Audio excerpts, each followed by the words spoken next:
Chapter number 12 है biotechnology and its application. इस video में बच्चों इस वीडियो का अपना इस चैप्टर का ये अपना पार्ट 1 है और यहाँ पर हम लोग बच्चों जानेंगे जेनेटिकली मॉडिफाइड क्रॉप्स के बारे में। यहाँ पर हम दो बातें डिस्कस करेंगे। पहला कि ये जेनेटिक मॉडिफाइड ऑर्गेनिज्म या जेनेटिकली मॉडिफाइड क्रॉप्स हैं क्या, और दूसरा पॉइंट हम यहाँ पर डिस्कस करेंगे कि इनको कैसे बनाया जाता है और इनका यूज़ क्या है। हम जेनेटिक मॉडिफाइड क्रॉप्स को कहाँ कहाँ यूज़ कर रहे हैं। तो चलो स्टार्ट करते हैं अपने इस वीडियो को। सबसे पहली बात बच्चों की इनिशियली हमारी जो पॉपुलेशन थी उस पॉपुलेशन को फीड करने के लिए हमारे पास एक पर्टिकुलर लैंड एरिया था। और हम लोग सब जानते हैं बच्चों कि हम लैंड एरिया को कभी भी इंक्रीज नहीं कर सकते। हमारी अर्थ के ऊपर जो हमें लैंड एरिया अवेलेबल है उसको हम इंक्रीज नहीं कर सकते।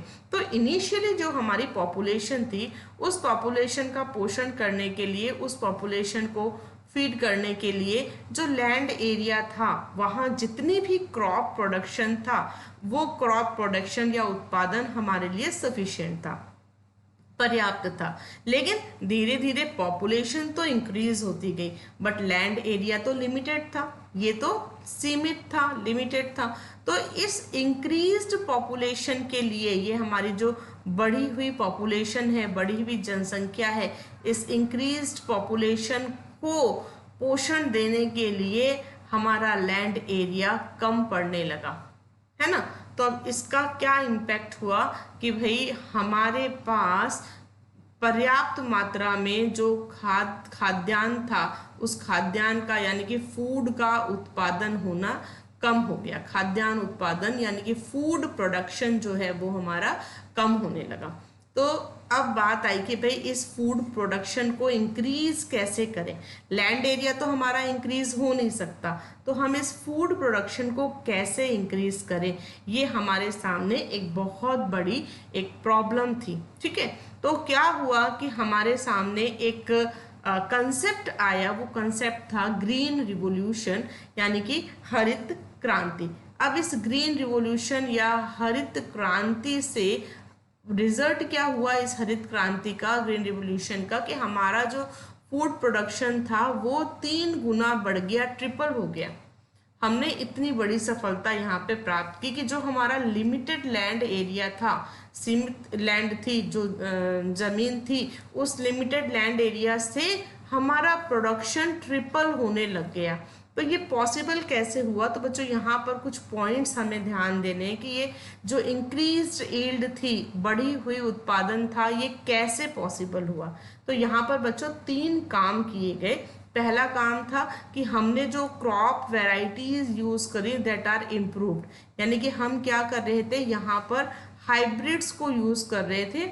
हाइब्रिड प्लांट्स बना लिए गए थे, हाइब्रिड सीड्स डेवलप हो गए और इस हाइब्रिड सीड की मदद से हम उस लिमिटेड लैंड एरिया से ज़्यादा उत्पादन प्राप्त कर रहे थे।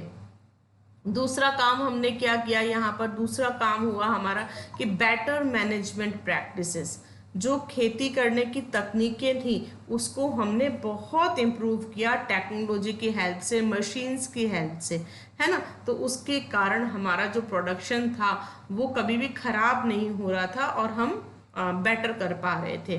थर्ड जो पॉइंट यहाँ पर आया जिसकी वजह से हमारा फूड प्रोडक्शन ट्रिपल हो गया, वो था यूज़ ऑफ एग्रोकेमिकल्स। खेत में हम बहुत सारे एग्रोकेमिकल्स, रासायनिक खाद और कीटनाशक, फर्टिलाइजर्स एंड पेस्टिसाइड्स को यूज़ कर रहे थे। इसकी वजह से क्या हुआ, फर्टिलाइजर्स की वजह से क्या हो रहा था कि भाई इस पर्टिकुलर लैंड एरिया के अंदर जो भी न्यूट्रिशन की कमी थी, जो भी न्यूट्रिएंट नहीं था, उसको हम आर्टिफिशियली यहाँ सप्लीमेंट कर देते थे और उसकी वजह से हमारी जो क्रॉप है वो बहुत अच्छी हो जाती थी। अगर कोई बीमारी लग गई है तो हम डिफरेंट टाइप्स ऑफ पेस्टिसाइड और इंसेक्टिसाइड यानी कि कीटनाशक और पीड़कनाशक, इन सब का प्रयोग कर लेते थे, तो हमारी फसल जो है वो बीमार नहीं होती थी, वो नष्ट नहीं होती थी कीड़े मकोड़ों के कारण। और हमारी जो यील्ड था, हमारा जो उत्पादन था वो कई गुना बढ़ गया। तो ये तो था ग्रीन रिवॉल्यूशन का एक पॉजिटिव इम्पैक्ट कि हम अपने प्रोडक्शन को बहुत ज़्यादा बढ़ा पाए। लेकिन बच्चों इसका एक डार्कर साइड भी था। डार्कर साइड क्या था कि इसके कुछ नुकसान भी हो रहे थे। क्या नुकसान थे वो देखो। पहला नुकसान यहाँ पर हो रहा था कि जो फार्मर्स थे डेवलपिंग वर्ल्ड के, हाँ ना, हमारे इंडिया जैसे कंट्रीज के विकासशील देशों के जो किसान थे, उनके लिए ये जितने भी एग्रो केमिकल्स आते थे वो बहुत एक्सपेंसिव हो जाते थे, महंगे हो जाते थे, क्योंकि हमारा किसान बहुत ज़्यादा पैसे वाला नहीं था। तो जब वो महंगे महंगे केमिकल्स खरीदता तो वो उसके लिए बहुत भारी पड़ता था, एक्सपेंसिव हो जाता था। तो ये एक इसका डार्कर साइड था। सेकेंड बात क्या थी यहाँ पर कि हम लोग जो भी हमने जितनी भी हाइब्रिड वैरायटीज़ और उन्नत किस्में हमने यहाँ पर यूज़ की थी, अब उनसे एक बार तो हमारा प्रोडक्शन इंक्रीज हो गया, लेकिन जितना भी इंक्रीज हुआ, जैसे अपन कह रहे हैं ना, ट्रिपल हो गया है ना, तो जितना एक बार इंक्रीज हो गया अब उससे ज़्यादा इंक्रीज नहीं हो रहा था। यानी कि हमने जितना एक बार इम्प्रूवमेंट कर लिया, इससे ज़्यादा इम्प्रूवमेंट अब हम नहीं कर पा रहे थे। लेकिन एक बात क्या यहाँ पर थी कि इम्प्रूवमेंट तो हमें और ज़्यादा करना है। क्यों करना है? क्योंकि हमारी जो पॉपुलेशन है वो अभी भी लगातार इंक्रीज होती जा रही थी। ठीक है, तो अब वापस और जो संख्या बढ़ रही थी, हमारी पॉपुलेशन इंक्रीज हो रही थी, उसके अकॉर्डिंग अब और ज़्यादा प्रोडक्शन लेना यहाँ पर पॉसिबल नहीं था। अब हम इन वेराइटीज़ से, जो हाइब्रिड वेराइटीज़ हमारे पास थी, उनसे हम अब और ज़्यादा प्रोडक्शन इस कन्वेंशनल ब्रीडिंग मेथड से हम नहीं ले पा रहे थे। नेक्स्ट पॉइंट देखो, जो हम एग्रो केमिकल्स का यूज़ कर रहे थे, है ना, फर्टिलाइजर्स का, पेस्टिसाइड्स का, इंसेक्टिसाइड का, तो ये सारे के सारे क्योंकि केमिकल्स थे, और हम जानते हैं केमिकल्स बहुत हार्मफुल होते हैं क्योंकि वो लंबे समय तक हमारे इन्वायरमेंट के अंदर पड़े रहते हैं, वो जल्दी डिग्रेड नहीं होते, है ना, और वो हमारे जो सॉइल के जो हमारे लिए बेनिफिशियल बैक्टीरिया वगैरह होते हैं, माइक्रोब्स वगैरह होते हैं हमारे सॉइल के अंदर, उनको भी ना ये बहुत नुकसान पहुंचाते हैं। तो ये केमिकल्स हमारे लिए ओवरऑल अच्छे नहीं थे।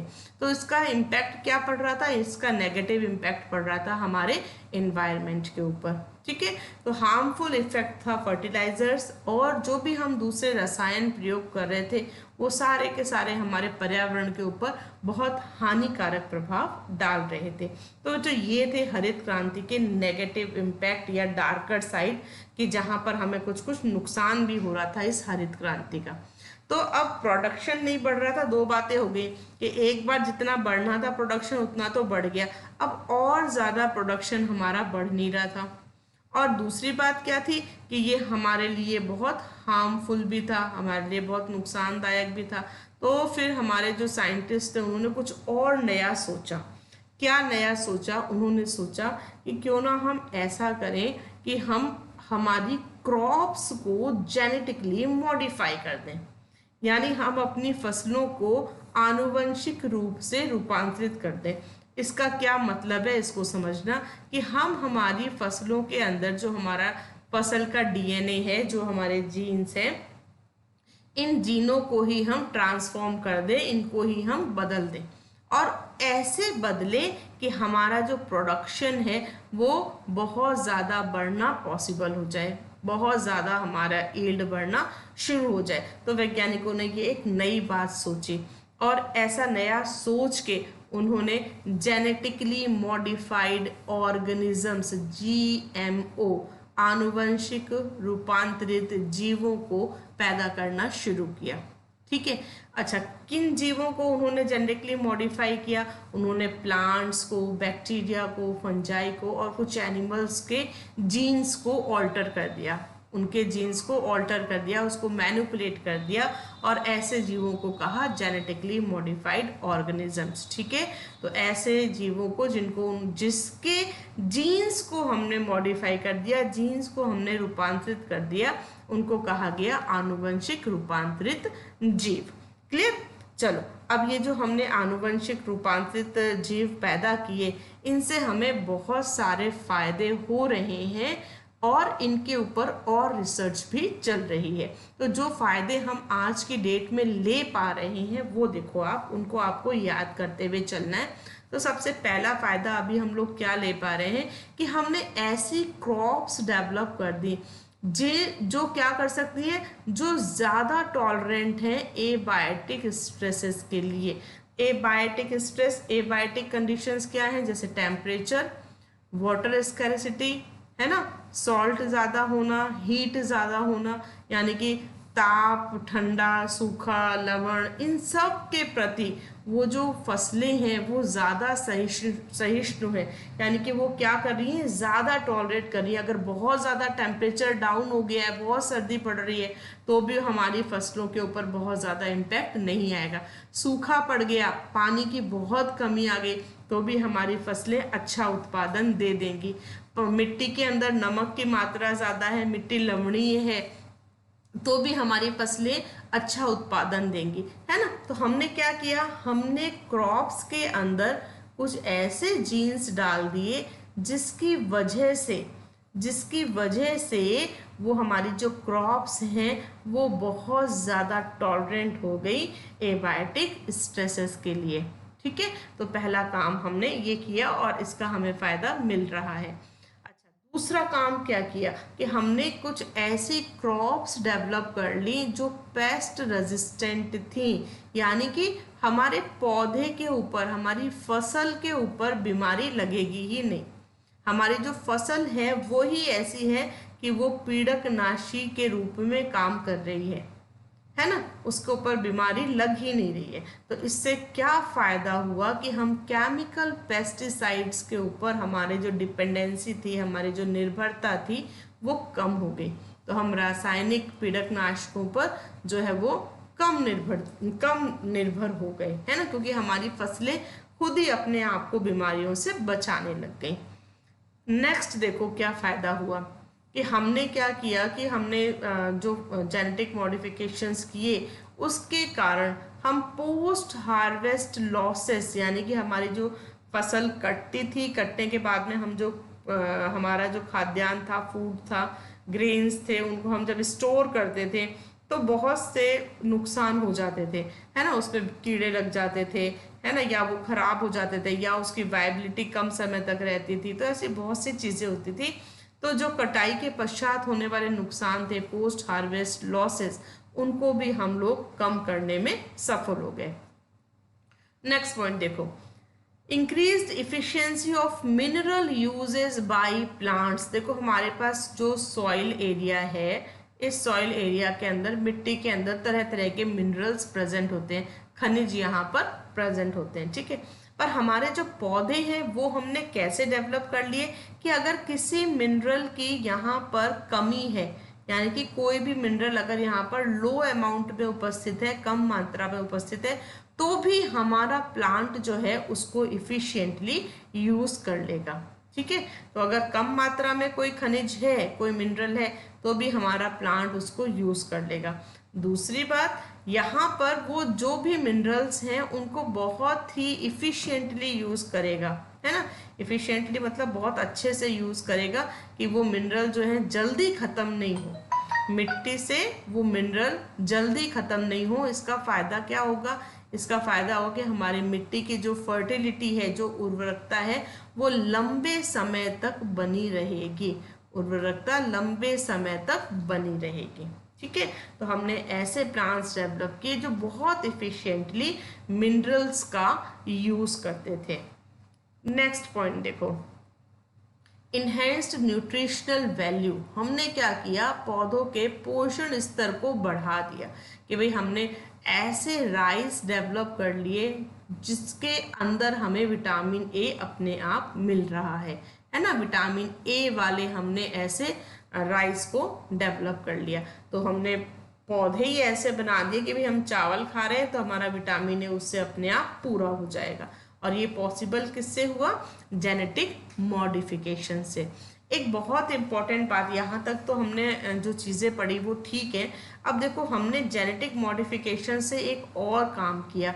हमने क्या किया, we created tailor made plants. Tailor made plants का मतलब क्या है कि हमने ऐसे पौधे बना दिए जो किसी एक पर्टिकुलर प्रोडक्ट को डेवलप कर रहे थे, मतलब किसी एक चीज का बहुत ज़्यादा प्रोडक्शन कर रहे थे। जैसे बच्चों कोई फैक्ट्री नहीं होती है कि भाई ये ऑयल की फैक्ट्री है तो वहाँ ऑयल का प्रोडक्शन हो रहा है, शुगर फैक्ट्री है तो शुगर का प्रोडक्शन हो रहा है। तो वो जो फैक्ट्री होती है वो किसी एक पर्टिकुलर प्रोडक्ट के लिए होती है। तो वैसे ही हमने प्लांट्स डेवलप कर लिए जेनेटिक मॉडिफिकेशन से। इन प्लांट्स को कहते हैं टेलर मेड प्लांट्स, जो क्या करते हैं, एक पर्टिकुलर प्रोडक्ट को बहुत ज़्यादा मात्रा में बनाते हैं। तो हम क्या क्या चीज़ें बना रहे हैं? हम बना रहे हैं different form of starches, fuels and pharmaceuticals, यानी कि दवाइयों के लिए उपयोग में आने वाले विभिन्न प्रकार के पदार्थों को हम इस विधि की सहायता से बना पा रहे हैं। तो जेनेटिक मॉडिफिकेशन का ये भी एक बहुत इम्पॉर्टेंट पॉइंट है। ठीक है, तो बच्चों यहाँ तक अपन ने क्या क्या पॉइंट्स कवर कर लिए? हम लोगों ने कवर किया कि जेनेटिकली मॉडिफाइड प्लांट्स होते क्या हैं, जीएमओज हैं क्या, जेनेटिक मॉडिफाइड ऑर्गेनिजम्स या जेनेटिक मॉडिफाइड क्रॉप्स क्या हैं, इनको हम कैसे डेवलप करते हैं और इनका हम क्या क्या अभी यूज ले रहे हैं। साथ ही बच्चों हमने एक टॉपिक और इसमें कवर किया, वो था हमारा ग्रीन रिवॉल्यूशन। ठीक है, तो ये दोनों टॉपिक यहाँ पर अपने कवर होते हैं और पार्ट सेकंड में इसके आगे के टॉपिक्स को अपन कवर करेंगे। चैनल को लाइक, शेयर एंड सब्सक्राइब करना मत भूलना। मिलते हैं नए वीडियो के साथ में।